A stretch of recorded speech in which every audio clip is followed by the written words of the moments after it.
வணக்கம். வாங்க இன்னைக்கு ஒரு சூப்பரான கதை கேட்கலாம். இது பழத்தோட உண்மையான அர்த்தம் என்னன்னு நமக்கு புரிய வைக்க போற ஒரு கதை. இது ரொம்ப பழைய கதை தாங்க. ஆனா அது சொல்ற விஷயம் இன்னைக்கு நமக்கு ரொம்ப ரொம்ப முக்கியம். சரி, நம்ம ஒரு முக்கியமான கேள்வியோட ஆரம்பிக்கலாமா? ஒருத்தரோட உருவத்தை மட்டும் வச்சு அவங்க எவ்வளவு பலமானவங்கன்னு நம்மளால உண்மையாவே சொல்லிட முடியுமா? நீங்க என்ன நினைக்கிறீங்க? வாங்க கதைக்குள்ள போலாம். நம்ம கதை எங்க ஆரம்பிக்குதுன்னா, ஒரு அழகான செழிப்பான காட்டுல. அங்க சின்னது பெருசுன்னு எல்லா உயிரினமும் ரொம்ப சந்தோஷமா ஒற்றுமையா வாழ்ந்துட்டு இருந்துச்சு. கொஞ்ச நேரம் கண்ணை மூடி யோசிச்சு பாருங்களேன். எல்லாம் ஒரு பேலன்ஸ்ல இருக்கு. பறவைங்க பாட்டு பாடுது, மான்கள் புல் மேயுது.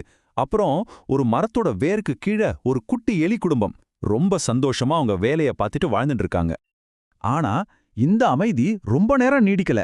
திடீர்னு அந்த காட்டுக்குள்ள ஒரு பெரிய நிழல், ஒரு யானை கூட்டம் வருது. அப்பாப்பா, என்ன ஒரு கம்பீரம்! ஆனா அவங்க கண்ணுக்கு தாகம் மட்டும்தான் தெரியுது. சுத்தி என்ன நடக்குதுன்னே கவனிக்காம ஒரு இடி மாதிரி உள்ள வராங்க. அவங்க வைக்கிற ஒவ்வொரு அடிக்கும் கீழே என்ன நடக்குதுன்னு அவங்களுக்கே தெரியல. ஒரு பேரழிவே நடந்துட்டு இருக்கு.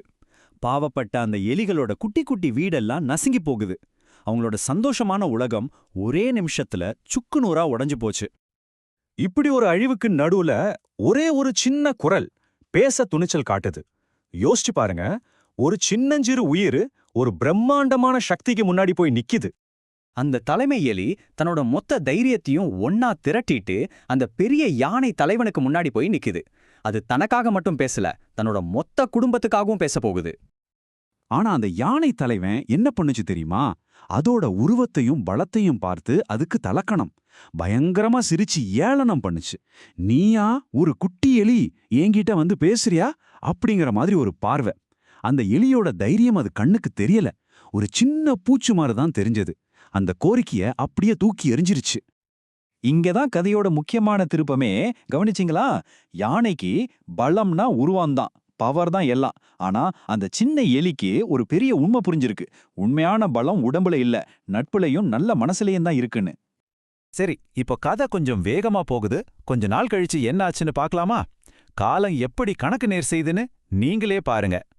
பாருங்க, கொஞ்ச நாளைக்கு முன்னாடி நாங்க யானைகள் எங்களுக்கு பயமானு கர்வம் பேசுச்சு.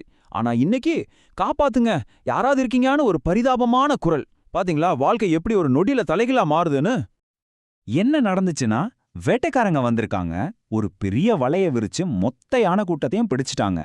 சுதந்திரமா சுத்தி தெரிஞ்ச காடே இப்ப அவங்களுக்கு ஒரு ஜெயில் மாதிரி ஆயிடுச்சு. அந்த தலைவன் யானை இப்ப அதுவும் வலையில மாட்டி ஒன்னும் பண்ண முடியாம சக்தி இல்லாம நிக்குது. சரி, இந்த காப்பாத்துங்கங்கிற சத்தத்தை யார் கேட்டிருப்பா? கெஸ் பண்ணுங்க பாப்போம். இதுதாங்க கதையில ஒரு அழகான ட்விஸ்ட். வேற யாரு? நம்ம எலிகள் தான். தங்களை கேலி பண்ணின அதே குரல்னு அவங்களுக்கு நல்லா தெரியும். ஆனாலும் ஒரு செகண்ட் கூட யோசிக்கல.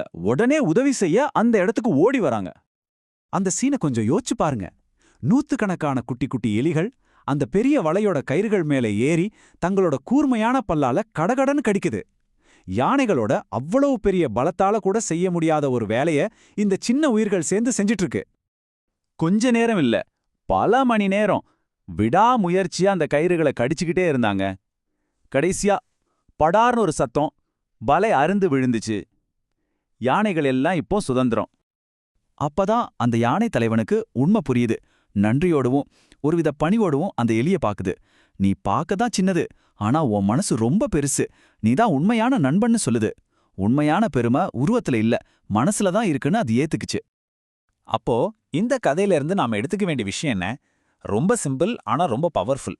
ஒருத்தரோட உருவத்தை வச்சோ அவங்களோட பலத்தை வச்சோ அவங்கள எடை போடவே கூடாது. உண்மையான பலங்கிறது ஒரு நல்ல மனசு, நட்பு, நம்பிக்கை இதுல தான் இருக்கு. சரி, போறதுக்கு முன்னாடி ஒரு சின்ன கேள்வி. உங்க வாழ்க்கையில யார் யானை, யார் எலி? கொஞ்சம் யோசிச்சு பாருங்களேன். சில நேரங்கள்ல நாம சின்னதுன்னு நினைக்கிறவங்க கிட்ட இருந்து தான் நமக்கு மிகப்பெரிய உதவியும் உண்மையான நட்பும் கிடைக்கும். நீங்களே கூட ஆச்சரியப்பட்டு போவீங்க.